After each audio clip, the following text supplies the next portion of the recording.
Bitcoin, Ether, ce sont les crypto-monnaies les plus à la mode en ce moment. Aujourd'hui sur 01net, on s'intéresse au minage. Pour comprendre comment elles sont produites, eh bien, on est allé à la rencontre d'un jeune mineur qui s'appelle Rafale. Salut. Salut, ça va? Ça va et toi? Donc voilà.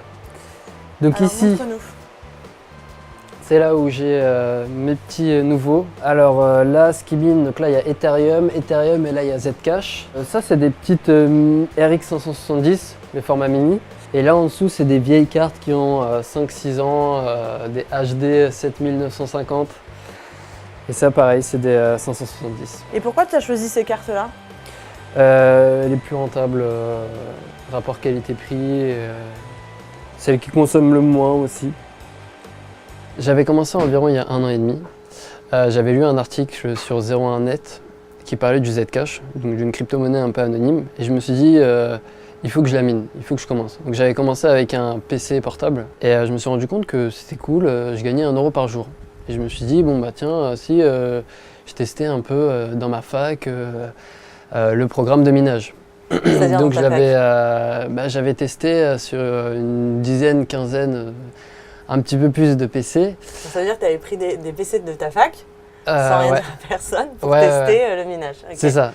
Donc j'avais testé pendant un week-end, donc j'avais lancé le truc sur une centaine de PC. Et le week-end passe et je me rends compte que j'avais gagné 200-300 euros. Et je me dis, génial, il faut que je continue. Et j'ai commencé à miner, donc petit à petit, ce que je gagnais, je le réinvestissais. Et depuis, j'ai une dizaine de rigs. En décembre, j'avais monté du coup ma boîte qui est spécialisée dans la vente de ce genre de rig. En fait, tu t'es dit, il faut absolument que je mette mes compétences, on va dire, au service d'autres personnes. Et c'est là que tu t'es dit, je vais créer ma boîte. Alors, ici, ok. Alors, du coup, ici. Pas mal de cartons. Et alors là, donc, on est dans la cuisine, en fait. C'est ça l'idée? Là, c'est le... Ouais, c'est ça. Donc, t'as tes cartons et là, t'as un petit... Enfin, t'as 2 rigs, en fait. Ouais. Et donc ça mine quoi? Alors là, c'est de l'Ethereum, mais par contre, là, c'est des Nvidia, des 1060. Ouais. Donc, il y en a 12 et ça consomme un peu moins, donc ça chauffe un peu moins. Tu reçois tous les jours des cartes, du matériel? J'en reçois du matériel, j'en ai énormément. C'est des cartes mères, il y a de tout, des disques durs, j'ai, je crois... des cartons de clés USB. Donc ça, en fait, c'est du matériel que tu reçois pour toi ou pour tes clients? C'est pour mes clients. Alors là, tu nous emmènes où? Alors là, c'est le garage. Ouais. C'est la partie la plus chaude. Ok. Là où il y a le plus de rigs. D'accord. Donc là, ouh là là, c'est l'armoire. Ok, on s'entend presque plus parler. Exact. Et on sent la chaleur. Ouais, énorme chaleur. C'est ça. Là, il y a des vieilles cartes, des HD 7950. Des 480, des 570 et là aussi des 570. J'ai même un ventilateur de voiture. Et là, ce que je vois, c'est qu'en fait, non seulement tu as un ventilateur de voiture, mais tu as tout un système d'aération. Alors j'ai tout un système exact. Parce que ça chauffe donc trop. en fait ici, ouais, ça chauffe énormément et donc en fait je récupère l'air de mon garage pour qu'il n'y ait pas d'humidité et je le recrache avec des ventilateurs ici. J'ai mon petit mineur de Bitcoin. Donc ça c'est un ASIC. Ok. Donc c'est un ordinateur qui est spécialisé que dans une crypto-monnaie, en particulier ici Bitcoin. D'accord, ok. C'est une machine qui est fabriquée pour miner du Bitcoin en particulier. Exactement, donc c'est Bitmain qui produit ça et donc ils se sont dit il faut qu'on fasse qu'on construise vraiment de A à Z un truc, voilà, donc ils se lâchent. Le bruit. Et t'as déjà mesuré en décibels? C'est 80. 80 décibels, d'accord. Ouais, on est dans une salle de concert. Exactement. Ouais. Ok. Ça coûte combien ça? Ça je l'ai acheté environ 2000 euros. D'accord. Et c'est rentable? Ça fabrique ouais, une dizaine, quinzaine d'euros en moyenne par jour. Là je vais te suivre. Alors là, le garage. Un autre garage. Alors là c'est un peu bordélique. Ça c'est un rig qui mine de l'Ethereum. C'est des 480. Donc il y a une petite particularité, c'est qu'il a 2 alimentations. Et il est au-dessus d'un four. Il est au-dessus d'un four. Tout va bien. Exactement. Alors là, on est dans la pièce la plus chaude, je pense, de ta maison. Ouais.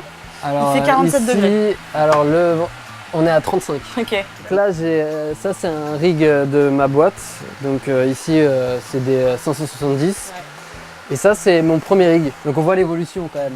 Je pense qu'aujourd'hui, quand j'avais commencé, c'était très brouillon. Les rigs que je montais, c'était à l'arrache, c'était histoire de faire un rig. Et aujourd'hui, c'est un peu plus professionnel, on peut superposer les rigs. Et les cartes, en fait, ce qu'il faut faire à chaque fois qu'on les reçoit, c'est changer les timing straps du BIOS pour miner plus. On gagne 3 hash rate environ. Sur un rig, on gagne au final une carte graphique. J'ai progressé sur la gestion des watts consommés par le rig, sur l'overclockage, l'undervoltage, sur le montage en général. Je vais beaucoup plus vite, j'optimise le temps que je mets à monter. En fait, ici, je stocke un peu tous les câbles qui ont brûlé. Donc typiquement, tu as des... ça, c'était un câble d'Alim. D'accord. Il a carrément genre... c'est pétrifié genre. Ah oui, d'accord. Okay. Et je stocke ici tout... Et t'as jamais eu de pépins plus graves que ça? Enfin, je veux dire, parce que c'est pas un peu dangereux en fait d'avoir tout ça à la maison? A brûlé.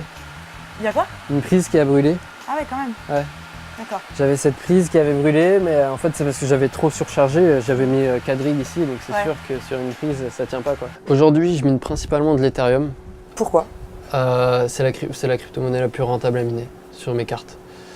Pour quelle raison? Sinon, c'est plus rentable que le Bitcoin par exemple? C'est variable. En fait, il y a une part de difficulté dans l'algorithme. C'est-à-dire, toutes les 15 secondes, Ethereum va balancer une sorte de gâteau où il y a 5 Ethers et tout le monde va se le partager. Tous les mineurs vont se le partager, grosso. Enfin, c'est un peu le principe.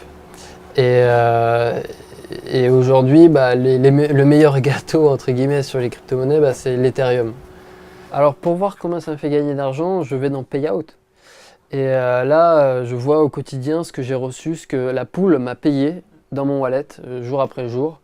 Donc là, par exemple, on prend sur la journée d'hier. Qu'est-ce que tu as gagné? Sur la journée d'hier, j'ai gagné 0,15 Ethereum. Ça représente combien en euros? Ça représente environ 62 $. Donc aujourd'hui, là, je suis environ à 3,6 Ethers par mois, ce qui fait environ 1800 $, donc 1500 €.